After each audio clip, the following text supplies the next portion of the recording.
Here's the deal. Yesterday was my day off, finally, and I was planning to film a video of me doing my first cacti and succulent garden bed out in the garden. I went to Flower Power and got some soil. I even went to Bunnings and purchased like a garden fork and a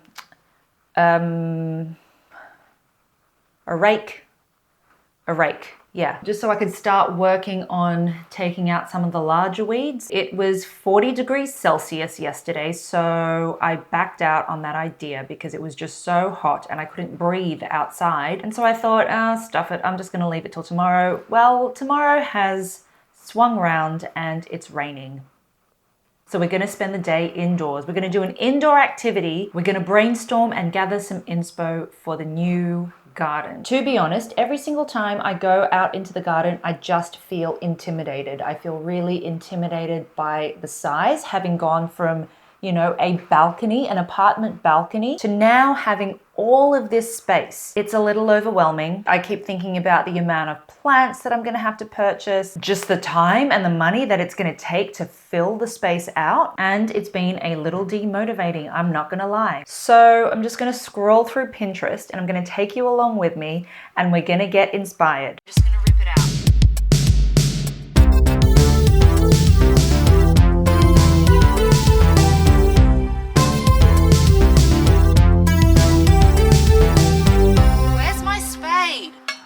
I've got a couple of things that I'd like to keep in mind for, you know, what I'd like this garden to do for me. And it's important that it works for me because gardening is not my full-time gig. It's got to be compatible with the other things that are going on in my life. So firstly, I want it to be fairly low maintenance, like just low maintenance, just enough to keep me interested in keeping it evolving. Does that make sense? Number two, it has got to be drought tolerant.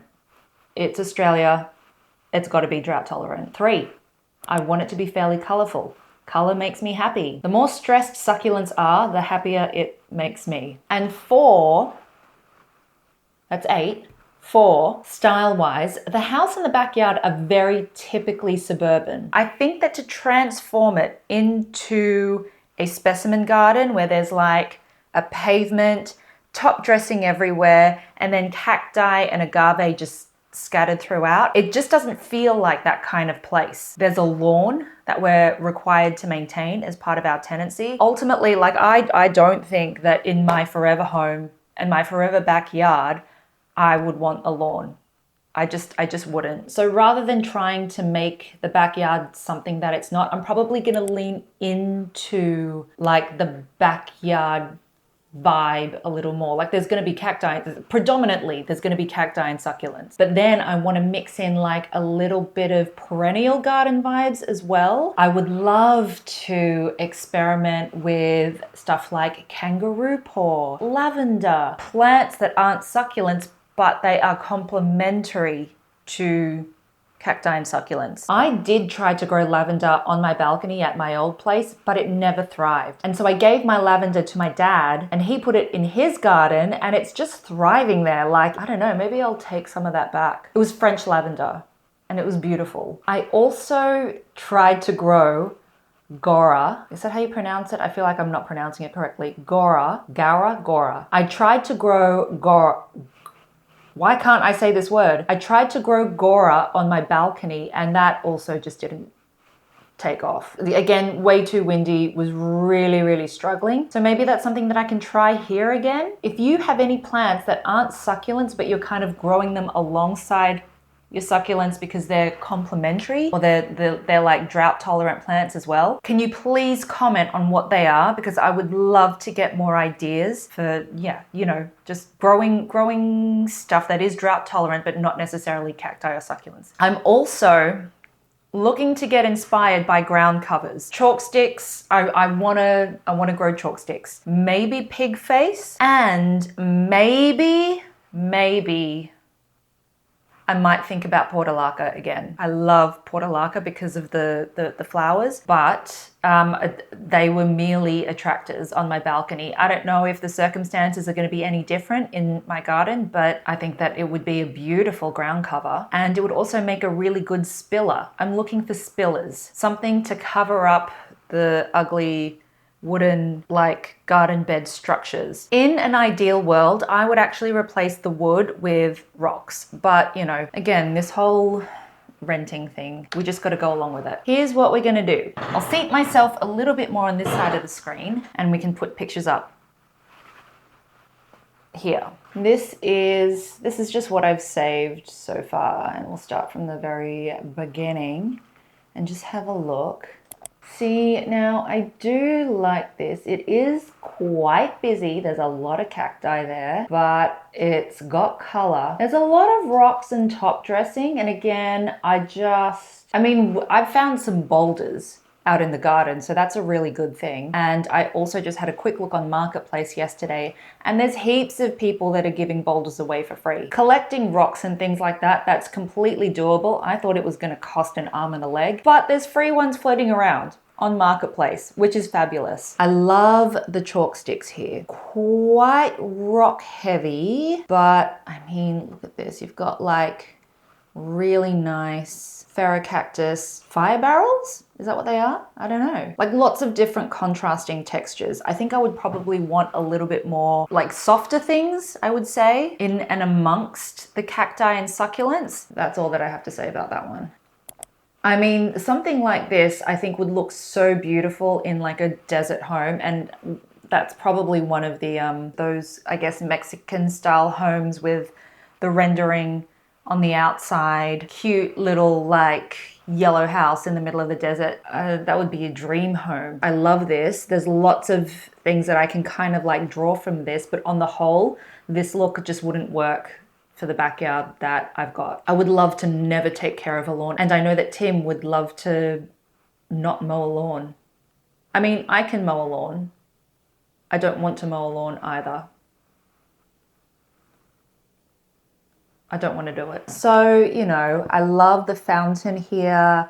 I love how rocky it is. And there's trees and stuff around still. We don't have a lot of those things in place. We don't have any massive trees that can kind of like architecturally shape the space, shape our yard space as well. But it's beautiful. Like lots of little things going on here. Cacti of all different sizes. I wish. I think I saved this one because I freaking just love the color palette. Like terracotta against the green is so, and the color of the bougainvillea. I actually bought a bougainvillea that had these colored flowers. It's dead now because it has been through so many 40-degree days this summer. Like the weather for this summer has been really, really wild, and it just couldn't really survive the super high temperatures. I've hung on to them in the hope that one day it'll just blossom out again, but if not, I'm going to get another bougainvillea that is this color exactly, because it's just so beautiful. It just contrasts so beautifully. Look at this color palette. It's beautiful. It's so beautiful. Anyway, that's a dream for when all of my plants get bigger. All right, what have we got next? What is this? Again, like so many huge boulders. I would love this, but it's not for my current backyard. Yeah, one day. One day. This is really lovely. You've got like the sporadic succulents around here, but everything is just kind of like pulling towards this agave, and it's the agave is just nestled into this nice big rock here. Look at this little lonesome succulent on its own there. These firestorms, I think these are firestorms or Adolphi, sedum Adolphis of some sort, are really lovely against that blue. Like I love those color contrasts like this. I don't know what tree this is, but it's actually really nice against all of the lower succulents. Again, this is dream home material where I could really shift the landscape. If I had the option for just putting top dressing everywhere, or like gravel?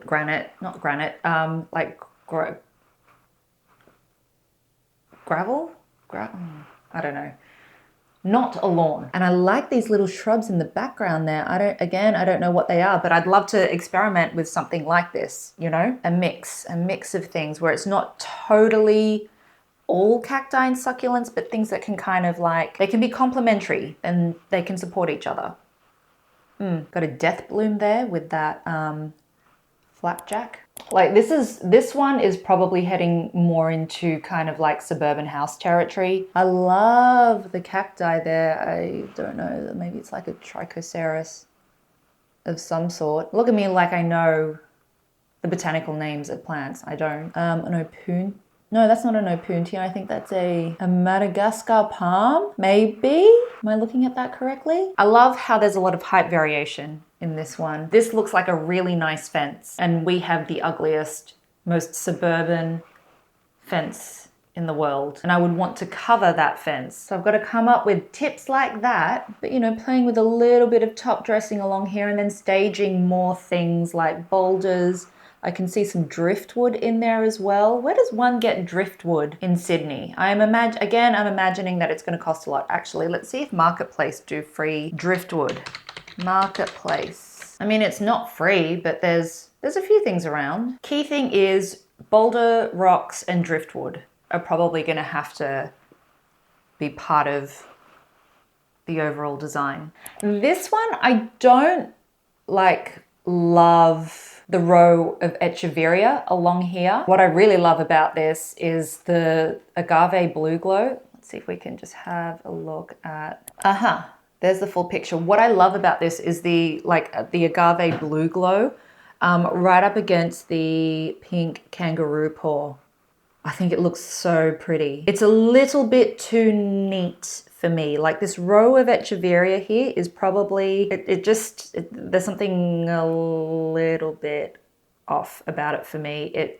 I don't know. Echeveria don't really offset like that. So it looks a little bit too curated, if that makes sense. Like, again, I kind of love a little bit of wildness. I'm into replicating what desert plants would look like in the desert. So having them kind of like in neat little rows like this, I would prefer if like all of those Echeveria were just like clumped kind of like together, not necessarily in a neat row around the other plants. We have a blue glow in the garden that's just not doing very well. So maybe it's time for it to come out of the pot and then just see how it will go in the ground. I mean, in all honesty, I think we need another blue glow because the blue glow is no longer blue. It's turned a very anemic green. Ooh, this one here, I love this. That's a really big boulder, but like, look at all the different colors and just heights and textures in this one. The color of that kangaroo paw is magnificent. And again, against the blue chalk sticks and the fire sticks there. I'm a little bit on the fence about fire sticks. I don't know why, I just am. Convince me otherwise. Why should I have fire sticks in my garden? I mean, I love the color. I have seen them look a little too unruly. They might require a little bit more maintenance. I don't know. Convince me otherwise. Should I have fire sticks in my garden? But yeah, that's really cool. That is really, really cool.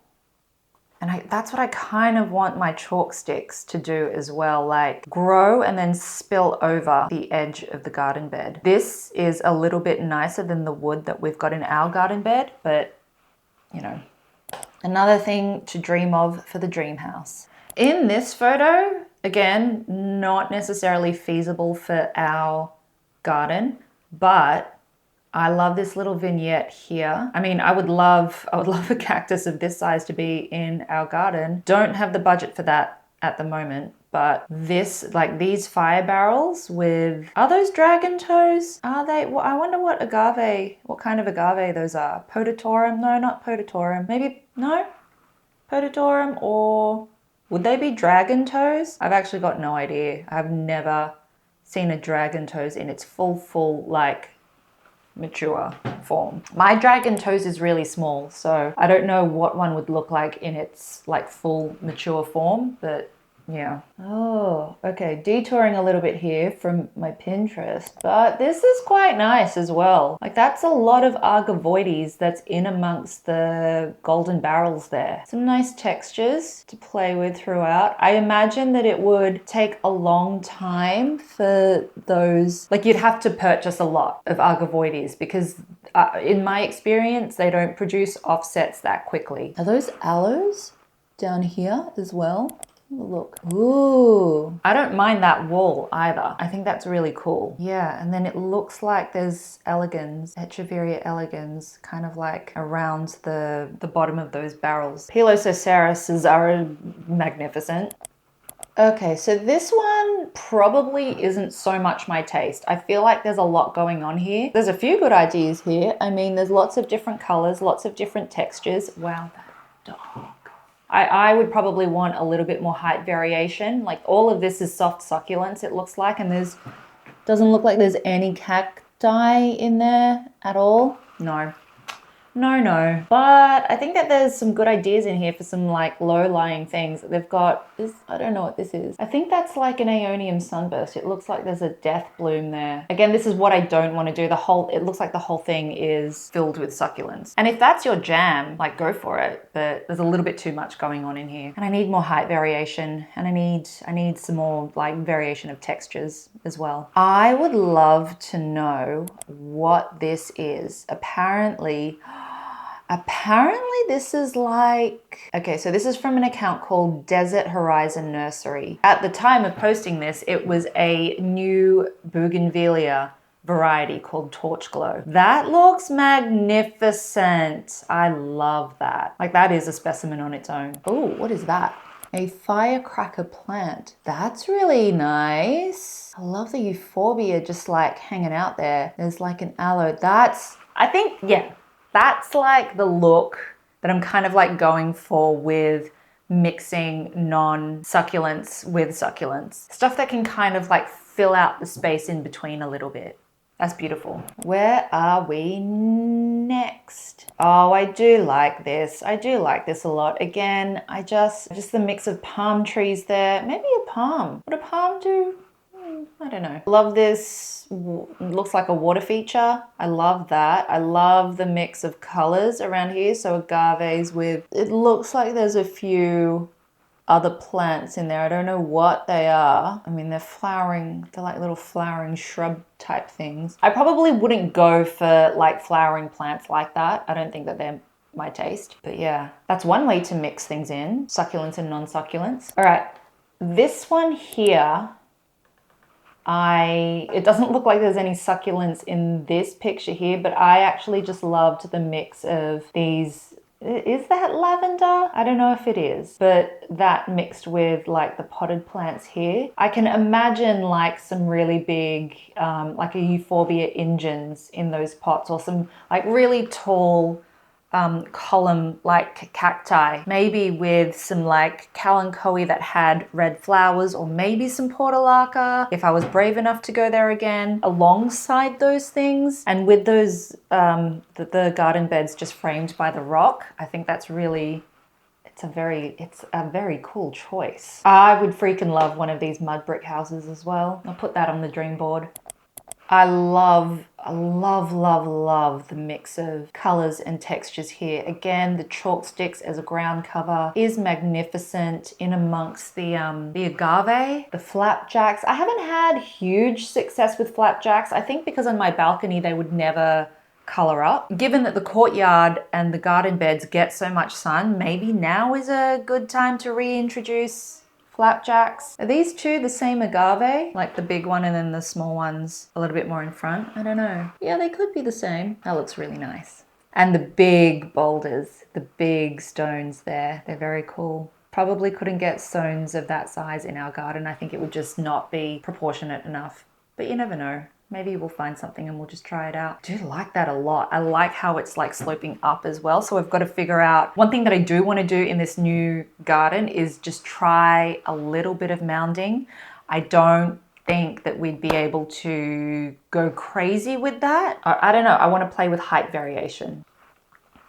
Aeonium Sunburst. This is a really good clumping plant if you can get into it. Aeoniums generally don't love that much sun, but the Sunburst I think is probably, in my experience, one of the more hardy varieties. So it can tolerate a little bit more sun, not too much. It's not like a cacti, but it can deal with like a little bit more sun than your average Aeonium. So I tend to include it in arrangements with some sun-loving plants, and they've done fine. I think that on like the really hot scorcher type days, they do suffer a little bit, but like so do heaps of cacti in my garden. I don't think they're that different just in terms of how much they can tolerate. So there you go. I do love Aeonium Sunburst. I was never an Aeonium person originally when I first got into succulents. I was like, why do people love these so much? And now I have like heaps of them in my collection. I think I've done that one already and that one. Have I done this one already? I think I have done this one already.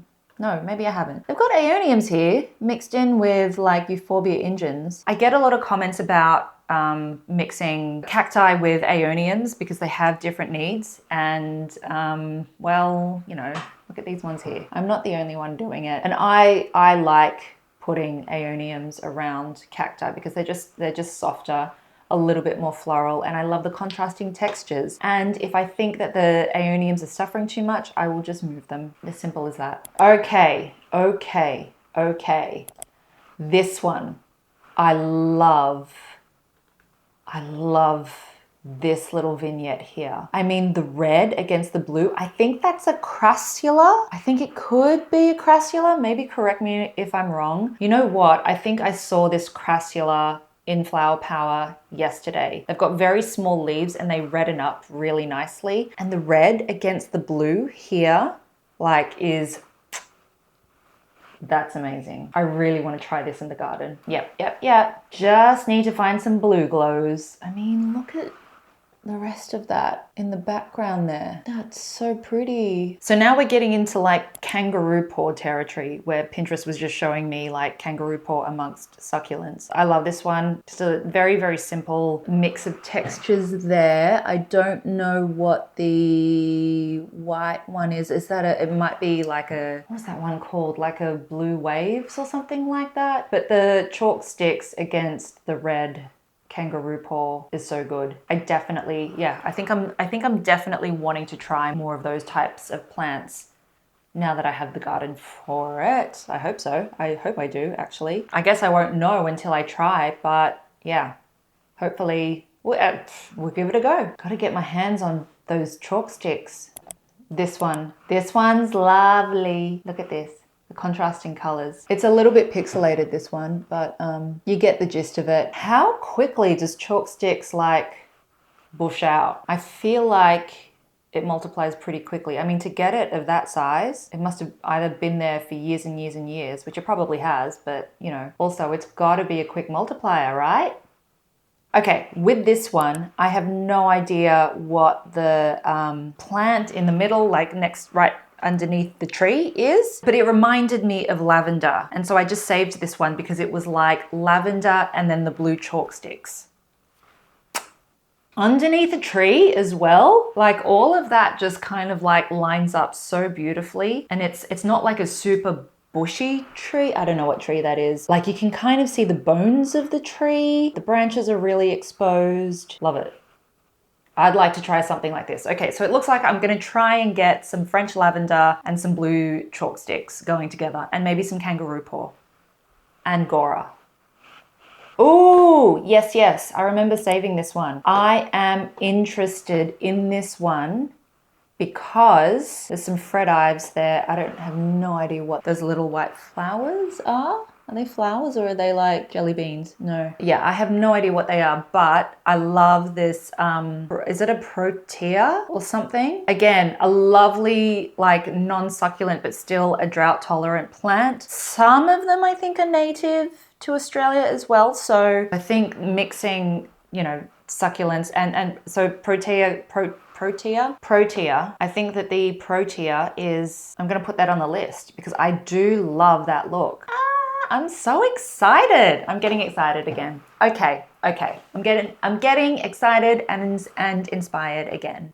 I do love the mix of this, like the blue glow with the Sedum Adolphi and then the chalk sticks again. Can you see the direction that I'm heading in? And I can see that there's just a little bit of a peep of Fred Ives in that corner. And those colors would just be like magnificent. I wonder what are these grassy mounds? Can you tell me? Because I have no idea about anything that's not succulents.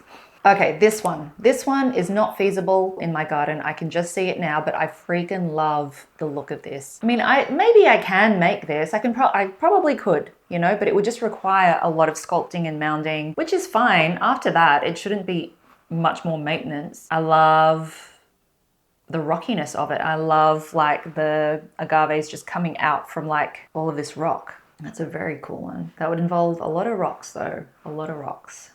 This one I just saved. I want this Tephra geometrics. Look at it, look how weird it looks. So this is not, it's probably gonna stay in a pot because Tephra cactus are just super sensitive. Look at that, look, who doesn't want to own that? Look how weird it looks. Not one for planting in the garden, but just one to add to my collection. I just had to save that from Pinterest as well. All right, this one is super pixelated and I think those flowers might be aloe blue elf, which we don't actually have in Australia. There is no aloe blue elf to be had anywhere in this country. I just really loved, again, just the mix of things. It looks like there's jelly beans. Like this is, yeah, you cannot really see because it's super pixelated, but it looks like there's jelly beans under that blue glow. Never really was a fan of jelly beans, but I might be. Again, and these look like aloe blooms. They also look a little bit like the blooms that you get on the lavender scallops, which is a kalanchoe. Is it a kalanchoe?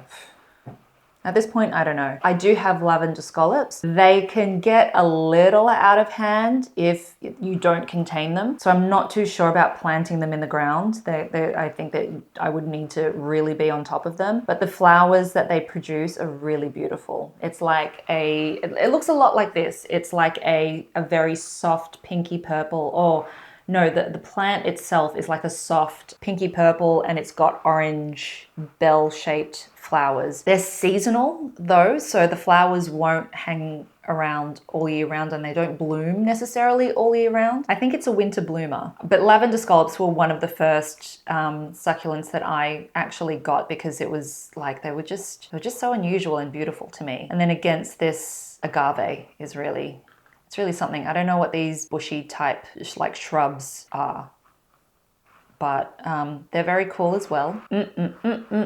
Oh my gosh, I love this. I freaking love this vignette. And I think, again, it's the chalk sticks. It's like the color of the amaranth. Is that what it's called? Euphorbia. Amac. The Euphorbia amac. And then these like draping flowers over the fence. It's like, I wanna like copy this. And I think that I can. I'm thinking against the what do you call it? The courtyard. I'm thinking about the plastic, like the outside of the jungle room, which is just plastic and it's disgusting and it's gross. It's like behind Mount Suck at the moment. Maybe we can do something like this. Oh, that would be brilliant. I could do it with the Euphorbia Ingens. I could, but I kind of like the color combo of all of this. So maybe I'll just do this. I don't know what that plant, that hanging plant is, the one that's vining over the wall. I don't know what that is. If you know what it is, can you tell me please? Because I would love something like that. Or even, you know, bougainvillea would probably look really nice behind the amac as well, like climbing up that wall. Maybe I can do that. Maybe I can trellis the bougainvillea up the wall, like my bougainvillea flame. I can trellis that up the wall. It's really exciting to think about. I love it. I love this. I'd love to know what that draping, vining plant is as well. So pretty. So pretty. Okay. Sempervivums. I don't think I can go down the road of sempervivums again. I mean, they're really nice winter growers. And when I'm talking about winter, I'm talking about winter here in Australia. They grow really well and I freaking love sempervivums. I just always lose them when the weather starts to get warmer. They're beautiful here. Look at them popping up amongst the rocks. The different colors that you get with sempervivums as well. Like I feel like, is this a semp gold nugget? I used to have heaps of those, but then like I would lose them after a huge bout of wet weather. They would rot really easily, which was a shame because they're pretty. They're pretty looking plants. So yeah, I don't know. But this, you know, I guess like little rockery beds, maybe there's something I can do with like a smaller area that could be like this. Maybe not semps, but like, you know, echeveria of some kind. It's all inspo. All of it's inspo anyway. Now this is what I'm talking about with spiller. I would love to know what this is. It actually looks like a waterfall cascading over the rocks. I would love to know what this plant is. There's nothing in the description. Okay, so the caption says, look, what can be done with Australian plants? So it's a native plant? Australian native. It's so pretty. Oh my gosh, I want that. I really want it. If anyone knows what this plant is, can you please just let me know? Because I'd love to like hunt this down. Oh, what a nice composition that is. I'd love to own some land. California fuchsia. I love this. I love how it's like growing amongst some rocks as well. It looks nice and wild and don't know if we can get that here, but I just love the contrast of the colors, like the bright red flowers against like the silvery blue plant. So we've kind of reached the end of what I had pinned. So I'm just gonna spitball for a little bit. What is this? This is pretty for us Californians. So this is a Californian garden. Yeah, I like that. I do like that a lot. I think I like the look of like wildflowers surrounding agave. This looks like the same garden just from a different angle, and there's an aloe tree in the background. And again, maybe that's chalk sticks over there in the background. Yeah. Again, mixing succulents with, oh no, that's totally, these are all totally succulents. That is a crassula. And we have a Mediopicta alba, and then we've got the chalk sticks again. Yeah, that's cool. What if I type in drought tolerant garden Australian?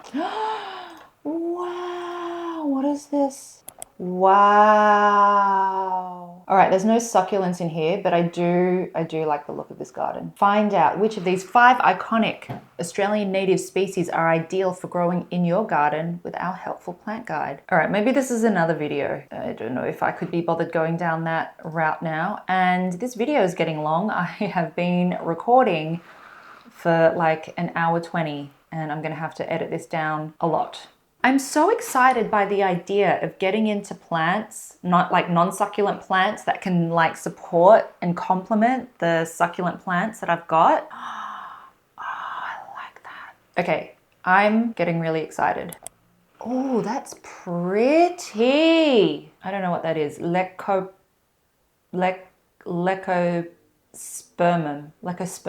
That's so pretty. I feel like this is a whole other rabbit hole, so I'm gonna end this video here. I certainly feel a little bit more motivated now. Even though it's raining outside, I feel a little bit more inspired, so I'm really glad that I did this. Again, I'm sorry that I couldn't take you out into the garden today, but hopefully a lot of this has inspired you too. I don't think I've ever done a sit down video apart from like it being a pot and chat or something like that. So maybe I'll do a couple more of these type videos for like when it is raining or the weather's not so great for gardening outside. As always, thank you for joining me. Like, subscribe, all other things, and I will see you in the next video.